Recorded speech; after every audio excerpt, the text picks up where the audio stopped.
left, right and centre. I'm Nidhi Razdan. Tonight, India arrests a Pakistani terrorist shortly after he attacks a BSF convoy in Jammu and Kashmir, capturing him alive. A huge development as his identity is revealed by security forces. Does this further expose the role of Pakistan in exporting terror to India?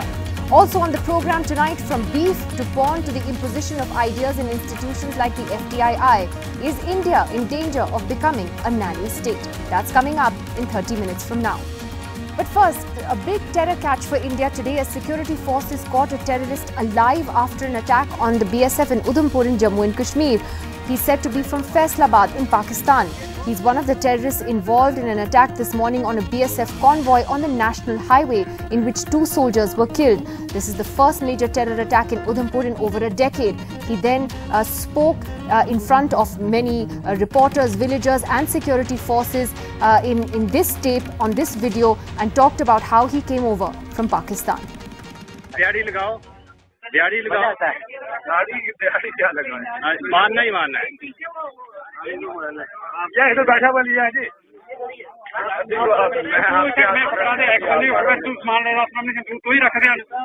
हमने क्यों मारना है यार ये दो बंदा बैठा है जो पुटे पत्ते साथ रहा वो बंदा लगेगा वो 2 बंदे हाँ बैठ जाए यार बोल रहे हैं हम ऐसे बात पूछ रहे हैं यार हम भी क्या अभी आ रहा है डीएसपी साहब को पहुंचना था मुझे मैं बताता हूँ पाकिस्तान ना 2 नहीं है एक तो बात है ना कितने बंदे हैं पता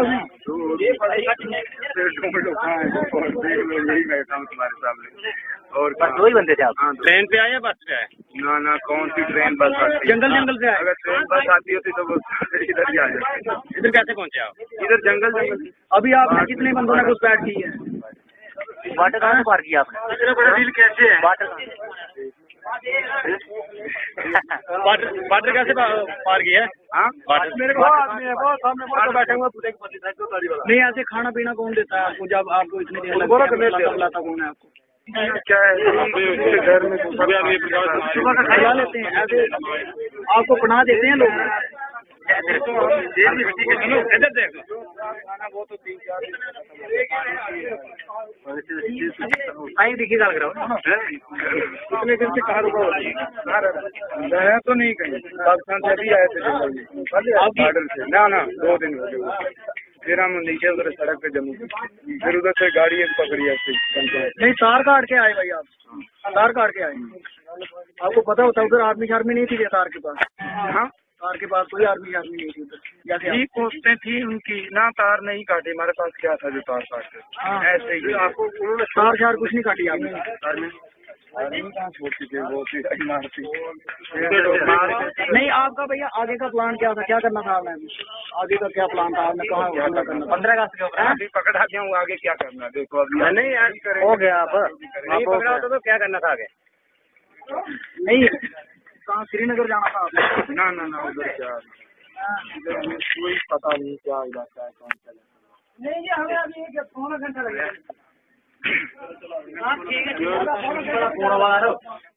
Right, well, clearly a big catch for Indian security forces there, managing to capture a Pakistani terrorist alive. What are the consequences of this going to be, and does this further expose Pakistan's terror agenda? Joining me on the program tonight, General Shankar Roy Chaudhary, the former Chief of Army Staff, Vivek Kachu, former Secretary in the Ministry of External Affairs, well-known defence analyst Ajay Shukla here with us. Lieutenant General Talat Masood joins us tonight from Islamabad and will be joined by Sudhanshu Trivedi of the BJP shortly. Let me take this to you first, General Roy Chaudhary. The significance of this catch today, sir, the fact that a terrorist has been captured alive, how important is this for security forces today? It's a matter of deep concern. It's a matter of deep concern because this is exactly what we were apprehending in 1965, that the Pakistani infiltrators at that time would, coming through Punch Rajouri, would go via Kandi Budal and get on the Dhar Udhampur road, which is the main strategic highway, and try and disturb the conditions there. And this is precisely what's happened. You have this one individual who has made his way, he says, from the line of control all the way to Kandi Budal, Now, the matter of concern is that this is a threat developing in an area which is right in our hinterland. It is along the main line of communication between Jammu and Srinagar, that's National Highway 1 itself, constant stream of traffic, and we have to ensure, firstly, to find out how he got there. Secondly, is he part of some sort of a cell which is hiding out there? He says he came for 12 days without food. Is there somebody sheltering him? Did someone give him food? Though he says that he broke into a house and he stole the food. I think these have to be gone into in very great detail, because this, unless we are serious about it, represents a threat which we cannot afford to ignore. Well, I'd like to take what you said to General Talat Masood joining us from Islamabad. Sir, you know, now that you have for the second time this week, in a sense one would say, irrefutable evidence about where this terrorism is coming for, I think, can there be an acceptance from your side that this is a problem that Pakistan really needs to deal with much more forcefully? You have the former FIA chief's very damning piece that appeared in the Dawn yesterday, and his revelations on the 26/11 trial. Now you have this young boy, after Ajmal Kasab, the second Pakistani to be captured by Indian security forces. He's alive, he's talking. Your response to that, sir? Well, I think if you think that he has come from Pakistan, he is a genuine terrorist or he is a genuine criminal, then certainly you must raise this matter very seriously with Pakistan, and I am sure that Pakistan will have an answer. And if they think that this guy came on his own or he is associated with certain militant groups, then action can be taken. But I think this has to be dealt at the official level and not just at the media level, because by trying to say that you already have convincing proof and it's the Pakistan government or the army and this, that and the other, this makes matters very complicated, because how can you all of a sudden come to certain conclusions? I am not saying at the moment, I am quite neutral in the sense that I want a genuine investigation to take place where both the parties seem to be satisfied and they are honest about the investigations. So it's not a question of doing propaganda, it's a question of real trying to understand this nature of threat which India says that it is facing.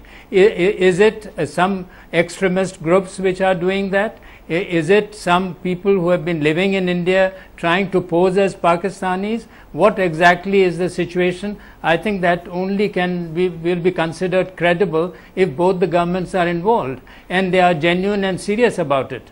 But then I think the point, sir, is, and I take the point that you're making, but then there has to be seriousness on both sides. I think that you know, one side cannot be in denial about where these boys are coming from when they are crossing the line of control, for instance, or the international border. They are doing it with the help of the Pakistani army that often covers for them and fires. So you know, there has to be, I think, an acknowledgement on the Pakistani side that there is a problem. Well, let me answer you this way. I mean, although there can be many other reasons, the fact is that how is Pakistan advantaged by sending 1 or 2 or 5 people across the border? What sort of a tactical or a strategic advantage Pakistan has, except to give media a big handle to sort of say what it is saying now? So I am really surprised. What is the tactical objective? What is the strategic objective of trying to sort of, at this point of time in Pakistan, when Pakistan is genuinely interested in stabilizing its country, its neighborhood and everything? I mean, I am not just making statements in order to impress anyone. I am trying to say that why can't civilized countries, even if they have serious differences and also lack of confidence, develop some confidence through some serious negotiations on this very issue? You are saying he crossed Pakistan, he is a Pakistani, he had intentions to, I don't know what, some terrorist intentions. With whom was he aligned? I think you will have to associate Pakistan if you genuinely want. If you think that he came from Pakistan, then I think you must associate Pakistan. All Without right. that, if you, I mean, General Shankar Roy Chaudhary had a quick response to what you said before I open this up to Vivek Karju and others. Yes, yes, sir. I do not doubt General Saab's what he's saying, intentions may well be genuine, and but as he may acknowledge, there are rogue groups who maybe are out of control of the state. Those very probably, if such a thing has happened, they could have sent. But what I also wanted to say is, in 1965, again I go back to the same place because I was in that general area, a substantial militant movement was built up in Kandi Budil by precisely the same route, coming over from the line of control and developing an internal almost insurgency there, linked with the then Kashmir militants across the Pir Panjal. And I mean, that is a major threat that built up there, and that is why the presence of even one person, heaven knows where he's come from, but he could be it's significant from anywhere, but has he got any associates? Right. I want to take that one particular line that you said, that these could also be rogues out of the control of the state. You're right. At this point, we don't really know much about the background of this young man. Vivek Karju, do you buy that theory, or do you see a deliberate design, especially since the two prime ministers met in Ufa recently, to perhaps derail that process altogether? And we know then who's doing that. I think this idea that these are non-state actors, etc., is actually giving our Pakistani friends an alibi. The fact is that the use of such people is a part of Pakistan's security doctrine against India. And as long as that security doctrine continues, and there is no sign that it's going to come to an end, the Pakistan state, even though deniability is now wearing thin and no one in the world believes them, will continue to use terrorists of the Lashkar-e-Toiba, etc. After all, you yourself have said about the article of Mr. Khosa. He is credible. He is the head of he was the head of the FIA. He has given chapter and verse in his Dawn article about the Ajmal Kasab and the Lashkar's involvement with the Mumbai attack with 26/11. How has the Pakistan state reacted to all this? Haven't they been in denial? I have a lot of respect for General Talat Masood, but the questions that he is posing about the tactical and strategic advantage of all this to Pakistan is a question that he must pose to his colleagues in Rawalpindi. He's been part of the same setup. It is their mindset that he must address. Because we have evidence of the last 60 years of the continuous use of so-called non-state actors, Nidhi. It was in 1947 with the raiders. It was in 1965. And thereafter, in Punjab and in Kashmir for over 2.5 decades. So, if General Talat Masood wishes to be in denial, then it's one thing. But as an honest citizen, as an honest analyst, he must look at the facts and squarely face them. I'm going to take that to him. I'm going to take that to him in just a moment. Should, one moment, as should our people. There is a section here which wants to give Pakistan a way out by saying non-state actors who are not under their control. Come along, how long will we continue with this fiction? Okay, so you're saying don't make that distinction. It is the Pakistani state, and that is how it should be looked at. Ajay Shukla is here with us. Everything that happens on their territory. Okay, I take that to Ajay Shukla then. Ajay, firstly, how important is it that since Ajmal Kasab, you now have a Pakistani terrorist in custody? And how worrying is it that places like Udhampur, which actually haven't seen terrorist violence for now more than a decade, are seeing something like this today? Well, to go into the question of the significance of capturing a terrorist alive, well, you're going to have, just like you had with Kasab, you will have this person acknowledge his Pakistan antecedents, but it will do as little good as Kasab's acknowledgement did. Because as long as you have a mindset within Pakistan that says A, India is making all of this up, or B, and the fallback position that was espoused just now by General Talat Masood, that these are people who we have no control over. as long as you have these two lines of excuse coming out from Pakistan, it makes no, India doesn't achieve anything by getting up and pointing out that these are Pakistanis. Nor should we be trying to do it. The whole world is aware. There is very little doubt left after all the evidence of 26/11 that Pakistan is sending terrorists into India for tasks like this. And it does not require India to give them proof. Why do we have to give Pakistan proof about this? It's enough for us to know. And it is not necessary for Pakistan to acknowledge, because it makes no difference to us. What they have to do is stop the terror, not acknowledge it. But speaking strictly as a military analyst, I have to say that when I see this terrorist, Usman, or whatever his real name is, when I see the way he's behaving, when I see what he's doing on camera, my heart lights up. If this is the kind of terrorists that they are sending into India, send them on, bring them on. Why we'll take care of them. Why do you say that? Because it means He looks that lost. the quality of input that the Lashkar is getting, if this is the quality of input, they are not going to achieve anything.